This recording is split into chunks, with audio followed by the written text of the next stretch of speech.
because in theory, right, DeFi is about like experimenting with economic models, rapid experimentation, arguably, to see what works and what doesn't work, and like, explore entirely new asset classes. This is the sort of been the promise of DeFi.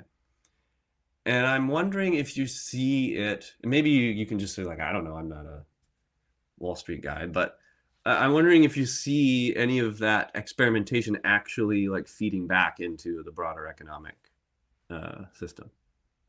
That is such a good question. I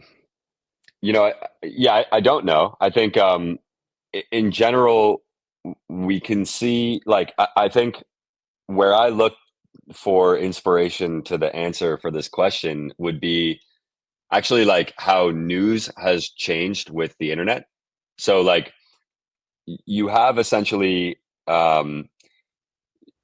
prior to the internet, you have, like, New York Times or these major sort of publications, and they generally dominate the narrative, right? And in some ways, because they are the gatekeeper of news, they're they're actually able to produce, in some ways, they're able to produce news that is less like market driven. Let me explain that in more detail, in the sense that when the internet came out, um, and new platforms began to produce information that looks like news, even if those, like, if there's social medias and they're not news publications, there's all sorts of like laws and regulations within that I'm not sort of very knowledgeable on. But I read, I used to do like content marketing back a long time ago, and generally, when you look at the virality of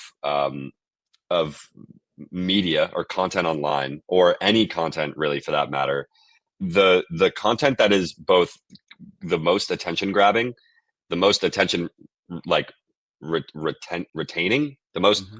re- Yeah, yeah, that was a weird phrase. we know um what you mean. Yeah, yeah, is the get it, most and they hold on to the it.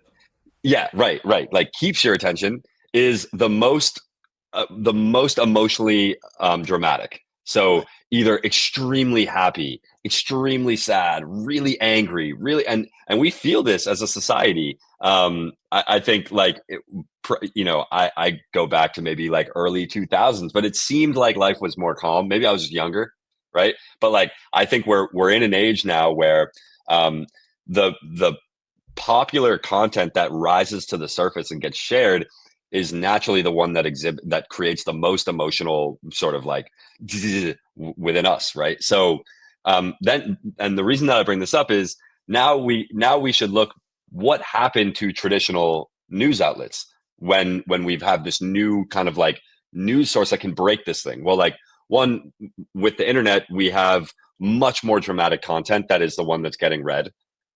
So much more eye attention grabbing than what you would see at that time, like early on in, say, the New York Times or Boston Globe or something like that. Um, then second, you have like the speed of news travels so fast that the New York Times can no longer just do a newspaper a day, right? So the models have completely changed now, and now, even to compete with with these sort of social media giants, the news sources have to create highly emotionally charged content, right? Or else their stuff's not going to get read, and they need to be faster, but their teams are smaller.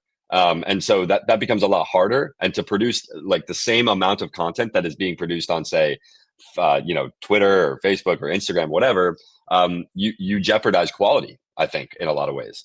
So here we've seen a parallel kind of thing in my mind. Maybe not. Maybe like, this is the wrong analogy to draw, but I see meme coins and Wall Street, or DeFi and meme coins and Wall Street, as a very similar sort of thing. And actually, like, DeFi from much more for me, obviously, than meme coins. Like, DeFi, I completely agree with you. A lot of this has to do with experimentation and like, to spin up new forms of money and different types of vehicles for, you know doing certain types of investing, is so cheap and easy. Um, the other thing is the transparency of data and information becomes um, just enormously more efficient and clear and accurate. That aspect of DeFi, the transparency of information, is to me go. It must basically turn that back into Wall Street, right? Like if I have an on-chain ETF or index fund, and I can see all of the trades that are happening, all the money in and out. I know all the positions because I can look it up myself. Right. Um, if I then I go and look at say Fidelity and I can't see any of that, Yeah, until where you am I get going the to go? quarterly reports. Yeah. Yeah. Right. Yeah. Yeah. So to me, it's really similar to that news, and I don't think we know all the ways that it will positively and negatively impact things. Right. Like, yes, it's true. Today we receive a ton of benefits from the faster and sort of more democratic proliferation of news. But we also see a ton of downsides. We get a lot of misinformation. We get a ton of fighting between big media players, and as they sort of lose their power. Um, and I think we'll have both a similar yin and yang when it comes to Wall Street as well. Yeah. Interesting. I mean, yeah, if you think about markets from the perspective of like the efficient information aggregation systems, right, which is like arguably basically what they are, uh, then clearly like DeFi is a great idea because like information asymmetries just kind of go away, right? So we actually Totally. have arguably what is like closer to a true market than what we have now in traditional like Wall Street frameworks where we've got, Yeah. I mean, well, until fairly recently, we literally had a bunch of people in the same room just yelling at each other. Uh, Yeah. And you so know what's actually interesting? Like, even when you said like the more efficient proliferation of news and money and information, I think we actually saw this. I'm gonna have to fact check this on the call right now, but I'm pretty sure like you know regular equities markets, these are generally only open like 9 a.m. to 4 p.m. Monday through Friday, right? But now I think might have been Nasdaq and DeFi is always open, right? Um, and that's obviously better, right? Like why would the markets just close on Sunday? Like that yeah, doesn't make sense. I'm in my house over here. You're in your house.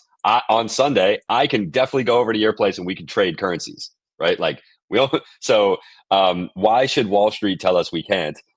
Just because they don't want to come into work on Sunday.